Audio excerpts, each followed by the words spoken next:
Fala pessoal, seja bem-vindo a mais um vídeo. No vídeo de hoje vamos ver aí que o Flamengo já está quase que pronto para enfrentar o São Paulo, hein? O Flamengo tem algumas mudanças, algo interessante pode acontecer e muito mais. Ficou interessado, quer saber mais do desfecho dessa história? Então assiste esse vídeo até o final. 18 jogos no ano, título carioca no bolso e ainda um oceano de temporada pela frente. O Flamengo de Tite entra nesta semana na maré que se anuncia como a mais revolta de 2024 até agora. Uma sequência complicada e com a quase obrigação de ser certeiro ao dosar o elenco. A estreia no Brasileirão passou, mas a maratona começa de verdade agora. Jogos graúdos pela frente, com caráter de decisão, valem muito para a temporada. São Paulo no Maracanã, Palmeiras no Allianz, Bolívar em La Paz, 3.600 metros de altitude e, em seguida, Botafogo em um clássico no Maracanã. É a função jornalística de projetar.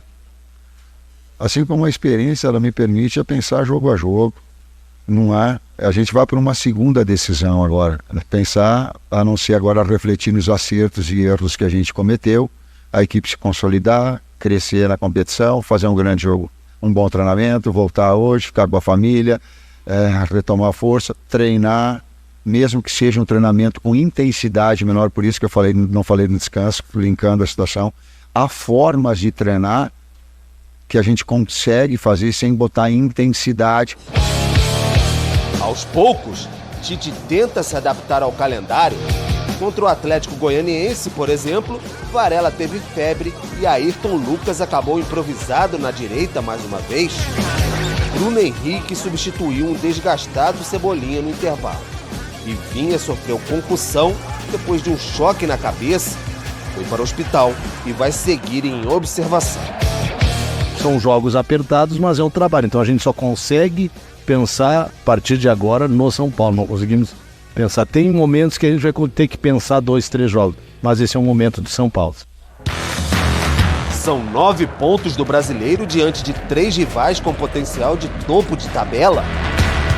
Um adversário com chance de disputa pelo primeiro lugar do grupo na Libertadores. 4 jogos fundamentais para 2024 em 14 dias. Não há mais poréns. A parte dura da temporada está aberta. E é dura, hein? E é dura, hein, Mariana? Muitas informações, muita coisa pra gente conversar nessa manhã, muitas emoções aqui neste Sport Center. Ô, Pedro, é a parte dura e a parte polêmica também, Nossa né? Porque senhora. ontem o Pedro ficou de boa, não teve que discutir as questões da arbitragem. Tem gente que tem escala boa, tem gente que não, A né? gente brigou tanto aqui, o Pedro, ó, ficou suave. É. Mas ele tava voltando, então, de lá do Serra Dourada, onde ele fez a cobertura do jogo. Tá mais tranquilo o ambiente aí, Pedro? Tudo bem, Bruno? Um abraço para você, beijo para Mari, abraço aí pro Bira também, Prates, todo mundo tá com a gente nesse Sport Center. Voltando, né? Voltando de Goiânia, naquele kick, deu uma passagem muito rápida por São Paulo e aí voltei ontem pro Rio de Janeiro depois desse jogo atribulado lá no Serra Dourada, muitas polêmicas, foi bem quente mesmo o que aconteceu por lá. Mas o Flamengo teve a vitória e isso dá uma acalmada, fica tudo mais tranquilo, porque se o Flamengo não conseguisse a vitória, certamente as cornetas soariam bem altas já. Estreia de Brasileiro, adversário que voltou da segunda divisão, então certamente soariam bem alta e por conta até dessa sequência que tem pela frente, que essa sequência é de fato bem complicada, como destaquei aí na reportagem, vão ser desafios bem grandes para o Flamengo. E aí o técnico Tite vai ter que, aos poucos, aprender a como dosar exatamente esse elenco do Flamengo, calcular exatamente os passos que ele pode dar e lidar com os percalços que aparecem no meio do caminho, como por exemplo o Vinha. O Vinha teve aquele grande choque de cabeça lá no jogo contra o Atlético Goianiense, saiu, assustou um pouco o pessoal, saiu de ambulância, foi pro hospital realizar exames, mas de fato ele inchou ali, teve um inchaço, não chegou a abrir, levar pontos, nada disso. Foi um inchaço, concussão, então por isso ele fica até fora do jogo de amanhã. Talvez para o fim de semana contra o Palmeiras ele possa ser liberado e vai voltar aos poucos. Aí ele perde uma opção. Por outro lado, o Wesley, por exemplo, que não tinha sido opção nos últimos jogos, até foi para Goiânia, fez a academia e tudo mais. tinha um estiramento já muscular, já estava algum tempo fora, deve voltar a ser opção para ele mexer um pouco nessa equipe, porque de fato fisicamente já pega um pouco os jogos, e eu digo isso porque observando do estádio, às vezes pela transmissão você não pode ter esse alcance, alguns jogadores do Flamengo, como o próprio De La Cruz, sabe aquela cena de que o jogador, assim, a partir do meio do segundo tempo já coloca as mãos no joelho, assim, abaixando, olhando com cara de cansaço, muitos jogadores do Flamengo já apresentando essa questão de cansaço, assim. Então o Tite vai analisar com cuidado, são jogos bem importantes, mas é São Paulo em casa, depois Palmeiras fora, e aí esse jogo da altitude contra o Bolívar, de fato, ele vai ter que colocar muito na questão da fisiologia, quem vai aguentar de fato. Então o Flamengo vai calcular bastante o time que vai colocar, ele pode até retirar alguns jogadores dessa partida contra o São Paulo amanhã, tudo depende ainda do treinamento dessa tarde no Ninho do Urubu. Não tem muito jeito, se tem elenco, está gastando muito, né, Bruno? É para isso, é para rodar nessa hora importante da temporada. Vai ser interessante ver como ele vai equilibrar. São Paulo, Palmeiras e a altitude da Libertadores. Mas se é como o Pedro disse, se tem... O elenco foi montado exatamente para tentar, ao menos, diminuir os danos de sequências puxadas nesse sentido. Marcos Braz esteve ontem lá no Mundo GV, agradeceu a audiência de todo mundo e já chegou de sola, se posicionando, com todo respeito, comentando as falas do presidente Adson do Atlético Goianiense. Vamos ver. Se logo no começo do jogo, você vê o pé na cara do Ayrton. Dali já era para ter um jogador expulso. O Bruno Henrique, que é o lance do Bruno Henrique, em que às vezes na televisão se acha que não teve o contato, teve o contato e muito. Foi pênalti. Aquilo ali rasgou a boca dele ali. Então, assim, o Léo Pereira fez o que fez, o juiz foi e deu pênalti. O Flamengo não teve benefício algum nesse jogo. Foi um jogo estranho, foi um jogo que o Flamengo poderia ter imposto mais a sua força, já estava com uma a mais, não conseguiu fazer, e eu disse isso aí, eu até botei no Twitter. O resultado foi melhor que o jogo, essa que é a verdade. Flávio Amêndola e Fernandão, comentem. Bom, primeiro que eu concordo com ele, acho que a análise está correta, o resultado foi melhor do que o jogo. Primeiro ponto. Segundo ponto, o Shailon deveria ter sido expulso no pisão que ele deu no Ayrton Lucas, a pisada, né? Agora, o Alex Vinícius, no meu ponto de vista, não deveria ter sido expulso. Acho que deveria ter sido só o cartão amarelo.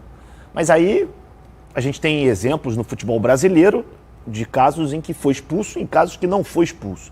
Então, por isso que fica um pouco nebuloso assim. Mas eu acho que ele foi bem polido no que ele disse, ele defendeu os interesses do Flamengo. Cara, e ontem no programa, o Thiago e o Fernandão concordam com todas as opiniões do Braz sobre os lances polêmicos. Que poderia, de repente, não ter sido expulso, mas uma expulsão estava válida. Exato. Não foi nada fora de critério que a gente não tenha visto. Como, por exemplo, o pênalti do Léo Pereira, que algumas vezes não se marca e se marcou contra o Flamengo. Já vimos as duas coisas acontecerem. A gente vê constantemente, né? As duas coisas. Só que aí, já vê, esse discurso que a gente vê do Adson Batista, que é o presidente do Atlético, que a gente vê de diversos jogadores, o Luiz Fernando também falou logo depois do jogo, discursos de que o árbitro já veio aqui mal intencionado, ele veio querendo prejudicar o meu time, beneficiar o outro time. Não é assim, gente. Olha lá o jogo do Corinthians contra o Atlético Mineiro, quantos erros tiveram nesse jogo. Nossa, absurdo. E quem apitou foi o Yuri, que fez um bom Carioca aqui. Ganhou o prêmio de melhor árbitro do Carioca. Eu entreguei pra ele na festa da festa. Eu e a Lívia Nepomuceno. E aí o que eu falo é o seguinte, as pessoas, e especialmente alguns atletas, dirigentes, estão com essa mania de se vitimizar. Mas é sempre contra o meu time, tá vindo mal intencionado. Erros acontecem para todos os lados. Uns são piores do que os outros, obviamente, outros nem tanto, mas não tem essa, eu fui lá só para... Eu vou para Goiânia, vou lá para Serra Dourada para prejudicar o Atlético Goianiense. Desculpa. Até que se prove o contrário, eu não acredito nisso. E acho que os dirigentes têm que parar com isso. Porque o torcedor, quando ouve um dirigente falar uma coisa dessa, inflama. E aí você tem toda aquela polêmica e ninguém fala do jogo. O torcedor pode falar. E ontem eu falei com algumas pessoas do STJD em off. Não foi nenhuma declaração, um statement oficial. Falei com 2 ou 3 pessoas. TJD, para me informar, que é mais Rio, né? Tribunal de Justiça Esportiva Local, o do Rio, e do STJD. Falei em off. Obviamente eu não vou identificar. E as pessoas falaram. A partir do momento que ele fala, hoje a máfia do apito estava aqui, o Adson Batista. Em algum momento ele vai precisar prestar esclarecimento. Que máfia é essa que ele afirmou? Ele não falou, parece até que existe um complô. Não. Ele falou, hoje a máfia do apito estava aqui. Foram as palavras dele. Em algum momento ele vai ter que se explicar à CBF. O futebol é assim. Não é a primeira vez que a gente escuta. Não vai ser a última. Quem ganha, comemora. Quem chora, quem perde, chora ou arruma justificativas para colocar na conta do que aconteceu.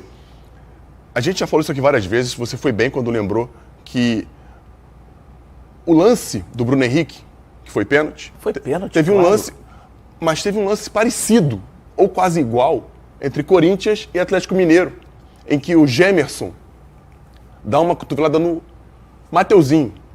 Verdade. Que sai sangrando e nem falta foi dada. Isso aí. Eu não estou dizendo que lá está errado nem que aqui está certo. Estou dizendo que como a gente, sendo já redundante, repetitivo e o que vocês queiram falar mais, já falou sobre isso, sobre uma clareza na regra. Cotovelo no rosto é cartão vermelho. Sem querer, querendo, embaixo, em cima, vai ser expulso. Não, é interpretativo. Então ninguém pode mais reclamar. Mas o dia que botar cotovelo na cara interpretativo vai virar MMA. Vagabundo vai tirar a cara e coroa, na cara do outro. Você entendeu o que eu tô falando, GV? Lógico, é critério. É critério. De cima pra baixo, óbvio. Então, a gente vai ficar aqui debatendo uma coisa durante muito tempo e que não vai ter... não vai mudar.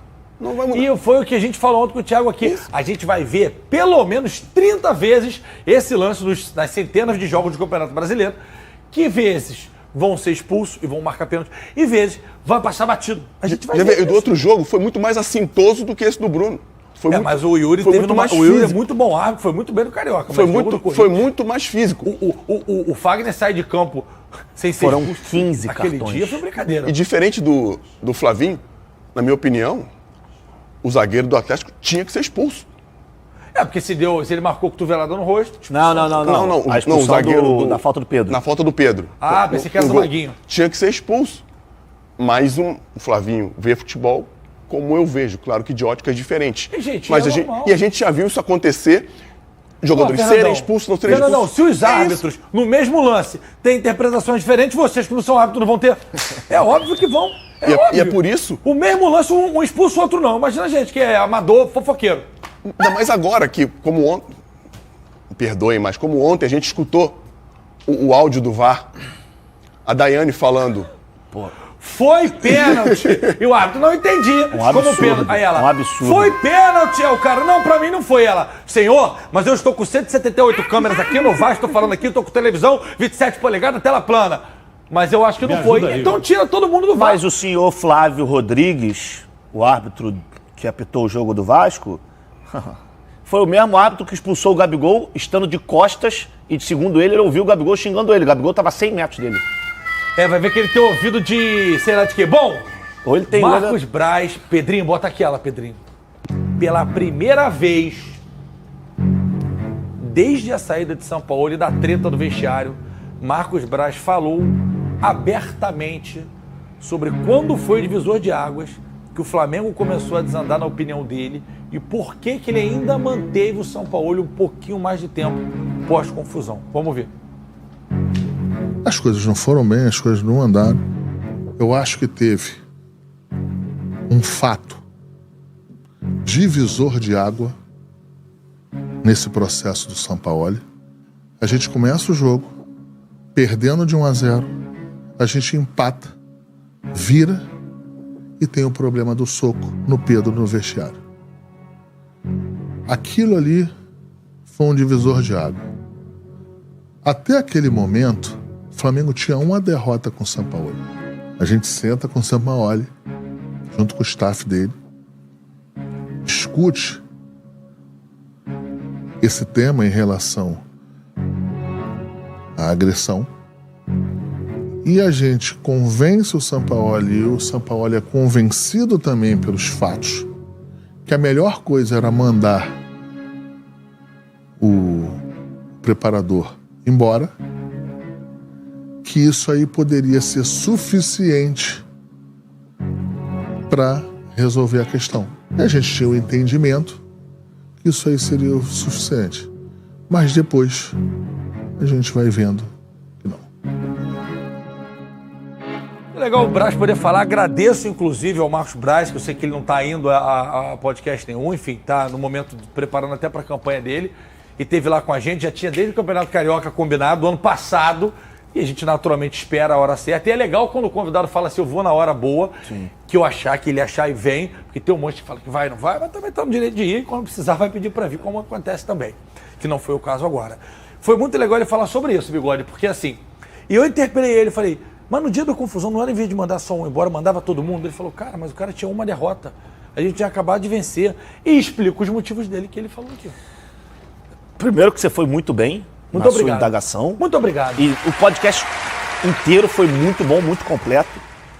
E assim, eu discordo um pouco do Braz, mas é uma coisa que foi o que ele falou ali. Na hora, ele e a direção acreditou que seria suficiente a demissão do Paulo Fernandes, mas a partir do momento que uma caneca cai no chão e quebra, para você colar de novo, meu amigo, você vai ter que usar Durex, você vai ter que usar Super Bonder e não vai ficar a mesma coisa que era antes.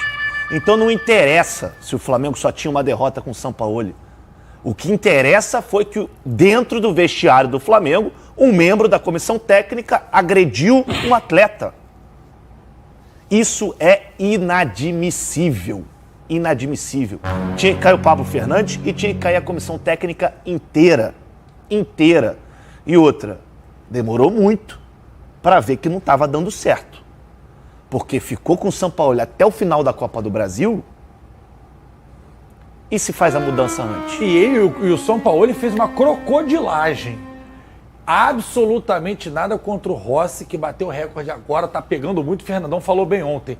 Ganhou a segurança e a confiança que o torcedor queria. Que ele é muito grande, tá pegando muito o Rossi. Mas tirar um goleiro entre uma final e outra, porque realmente teve um atraso ali de bola e alguém falhou também com ele ali, e o Caleri faz gol no segundo pau, isso é a maior crocodilagem que eu já vi. E ali você perde o grupo, tá?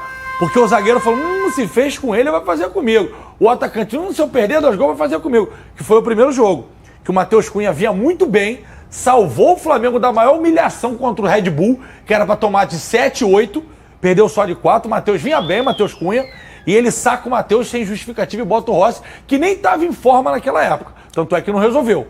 Foi entrando em forma lá com o Thiago Heller e com outro treinador que eu esqueci o nome, do Flamengo, que veio também na época do Sampaoli. Ah, que veio do Galo. O carequinha, que é muito Rodrigo, bom. Rodrigo alguma coisa. Me falhou o nome dele. Enfim, Nando, e aí? Eu acho que o Sampaoli, o Braz foi bem, até porque ele vai se defender, não vai se colocar em situação difícil. Mas é bom a gente fazer uma reflexão interessante. O que aconteceu com o preparador físico do Sampaoli foi uma coisa que foi surpresa para todo mundo. Ninguém esperava aquilo acontecer. Ele não era o líder da equipe. O líder da equipe é o Sampaoli. Vamos fazer uma reflexão legal. Mandar o Sampaoli embora naquele momento, de forma instantânea, como foi o acometido com o preparador físico, podia ser, mas para botar quem? Será que o Flamengo tinha um nome à altura, naquele momento, para substituir o Sampaoli e dar uma continuidade no trabalho? A gente tem que fazer essa reflexão, porque não é tão simples. A gente, quando vai ver futebol, eu sou um torcedor também, mas procuro ver o jogo de forma diferente, a gente tira o Getúlio, não agarra nada, beleza. Tira o Fernando, zagueiro ruim, tá tudo bem. Mas vai botar quem? Para fazer o quê? Como? Por quê? A gente tem que ter critério quando for fazer as coisas. O Braz e a direção do Flamengo, no meu entendimento, no meu raso entendimento, foi feliz quando tirou a peça infratora, que teve o problema, beleza, tirou aquele cara, para tentar manter as coisas andando bem. Se não andaram bem, daí o que ele falou, aí teve uma hora que viu. Que viu que tinha que mandar embora. Demorou muito. Entendeu? Mas e a gente fala agora porque o Flamengo não ganhou a Copa do Brasil. Se tivesse vencido, será que a gente já tá falando isso aqui? Que tinha que mandar o São Paulo embora naquele momento? Eu particularmente iria. Que o trabalho do São Paulo não funcionou e estava falidão, a gente percebeu. Agora, faz sentido a sua teoria de que se ganha a Copa do Brasil pode ser que... É verdade, GV. Até porque, gente, o Dorival ganhou Libertadores e Copa do Brasil e foi demitido. Coisa de Então poderia o Flamengo. São Paulo ganhar a Copa do Brasil e ser demitido também. A gente estava lá e o Marcos Braz também. Quando a gente ganhou uma semifinal de Copa do Brasil, o treinador foi embora e o que perdeu foi pro Flamengo. Ih, rapaz, teve isso também. Quanta coisa, olha, tanta coisa sobre isso, a gente tinha que ter um programa para falar sobre isso. Mas como a gente ainda tem que falar, Marco Braz falou sobre Gabigol e saiu totalmente em defesa do atacante rubro-negro nessa situação do doping aí. Vamos ouvir com atenção. Flamengo tá dando suporte possível pro jogador. O contrato dele continua válido. O contrato dele continua válido. É um jogador importantíssimo, um jogador importante na história do Flamengo, no momento do Flamengo. É um ativo do Flamengo, por mais que o contrato acabe no final do ano. Você ter um jogador que é ceifado dessa maneira, eu acho que não foi... Eu acho que foi acima do tom. Eu acho que não foi justo. E agora o Flamengo, né, o jogador, recorre a uma corte internacional para que você possa fazer justiça. A gente vai ter que aguardar para ver essa situação do Gabigol. Parece que realmente vai à Suíça para tentar a absolvição dele e estão muito otimistas, né? Sim. Ele até citou o caso do Guerreiro, que foi com chá de alguma coisa. Chá de coca. Chá de coca, e o Guerreiro foi confirmado e conseguiu a absolvição, não teve isso? Ele ficou um tempo atenuou. Isso. E o Flamengo está tentando, enquanto não tiver o julgamento, um efeito suspensivo para que o Gabi volte a jogar e treinar normalmente a Gabi. Vai, De La Cruz, fala sobre... Bota o Kennedy de novo, Pedro, que agora eu estou emocionado. O De La Cruz, fala do seu primeiro gol aí também, De La Cruz. Muy feliz, creo que el juego sobre todo ameritaba 3 puntos, entonces muy feliz por eso. Mas luego... Muito feliz pelos 3 pontos, também pelo gol. Estava tranquilo que em algum momento ia chegar e creio que fiz um bonito gol. As pessoas me parabenizaram, todos ficaram muito felizes pelo meu gol. Mas a felicidade passou mais pelos 3 pontos. Na carreira não tenho muitos gols de falta, mas sempre tento melhorar. A felicidade passou mais pelos 3 pontos e isso é o importante. Sí, na carreira não tenho muitos goles de falta, pero uno siempre intenta melhorar.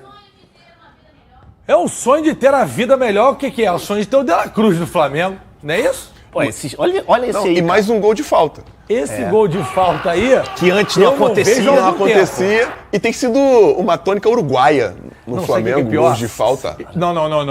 Não? O Arrascaeta não bate com essa tensão, não. A bola do Arrasca é mais colocadinha. Não, mas bateu. O último gol tinha sido dele. Há muito tempo eu não vejo um gol de falta com a bola tensa assim de longe, como o Davi Luiz bate, no Flamengo. Aí o cara, mas você é a pressa. Aí eu falei, invejoso. Só porque no seu time não acerta o gol de falta faz meia dúzia de mês. Olha, a gente fica feliz quando a gente vê umas batidas assim. A gente viu o Payet bater ano Nem eu passado pegaria essa. tão bem.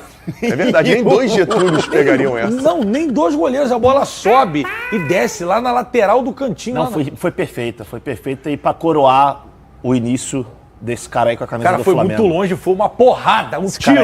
Esse cara aí, eu vou te falar, foi pouco, tá? Os 16 milhões de dólares que o Flamengo pagou lá no cash, foi pouco. E aí, pessoal, o que é que vocês acharam aí desse mesclado aí, desse vídeo?